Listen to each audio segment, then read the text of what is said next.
আজকের এই ভিডিওতে আমরা ডিসকাস করব রোমান রেঞ্জের ক্যারিয়ারের অজানা কিছু তথ্য নিয়ে। তো আপনি যদি রোমান রেঞ্জের এসব অজানা তথ্য জানতে চান তাহলে ভিডিওটি না টেনে সম্পূর্ণ দেখতে থাকুন। আর আপনি যদি আমাদের এই চ্যানেলের নতুন দর্শক হয়ে থাকেন তাহলে চ্যানেলটিকে সাবস্ক্রাইব করে সাথেই থাকুন, কেননা আমরা নিয়মিত ডাব্লিউডাব্লিউ এর আপডেট দিয়ে থাকি এই চ্যানেলে। তাহলে চলুন দেরি না করে শুরু করা যাক। রোমান রেঞ্জ তিনি বর্তমানে একমাত্র রেসলার যে খুব কম সময় অন্যান্য ডেভেলপমেন্ট সার্কিট, ইন্ডি বা অন্য রেসলিং প্রতিষ্ঠানে না খেলেই ডাব্লিউডাব্লিউতে সুযোগ পেয়েছেন। তিনি এফসিডাব্লিউতে মাত্র 2 বছর ছিলেন এবং জিতেছিলেন এফসিডাব্লিউ ট্যাগ টিম চ্যাম্পিয়নশিপ।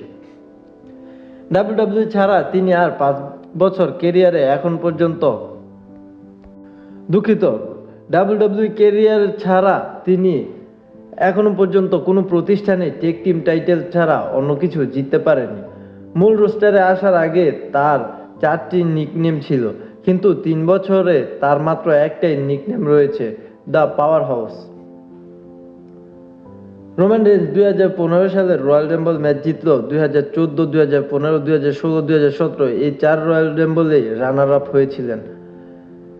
2017 সালের রয়্যাল রাম্বলে 30 নম্বরে এসে রোমান টেকারকে এলিমিনেট করেছিলেন।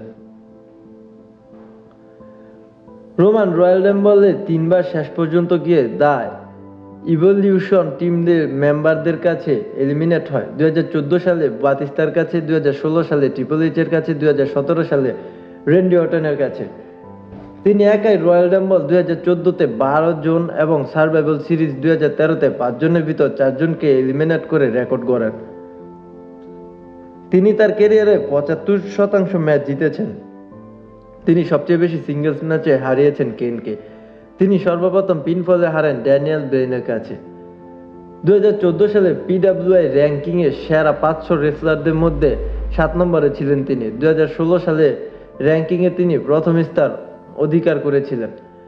সিএম পাঙ্ক প্রথমে তাকে দ্য শিল্ড টিমে প্রবেশ করাতে চায়নি। ট্রিপল এইচ তাকে শিল্ডে জায়গা করে দিয়েছিলেন। তিনি মাত্র 3 বছর ক্যারিয়ারে 5 বার স্ল্যামি অ্যাওয়ার্ড পেয়েছেন, ইন্ডিভিজুয়াল, সিঙ্গেল 2 ক্ষেত্রে। তিনি সর্বকনিষ্ঠ সুপারস্টার অব দ্য অ্যাওয়ার্ড পেয়েছিলেন। তিনি 1 বছরে 2 বার মিস্টার মানি ইন দ্য ব্যাংকের দ্বারা প্রভাবিত হয়েছেন, যার ফলস্বরূপ প্রথম টাইটেল জয়ে অসফলতা এবং পরবর্তীতে টাইটেল জয় করেও 5 মিনিট আবার টাইটেল হাতছাড়া হয়ে যায়। তার ভালো রেকর্ডের সাথে কিছু খারাপ দিকও আছে। সে মুভ দিতে ভুল করে ফেলে মাঝে মাঝে। মাইক স্কিল ঠিক করার জন্য অ্যাক্টরের কাছে ট্রেনিং নিয়েছিল। ক্রমাগত অধিক পুশের কারণে রোমান রেঞ্জ নেগেটিভ রিয়াকশন পেত। তো এই ছিল রোমান রেঞ্জ সম্পর্কে কিছু অজানা তথ্য, রোমান রেঞ্জের ক্যারিয়ারের কিছু তথ্য।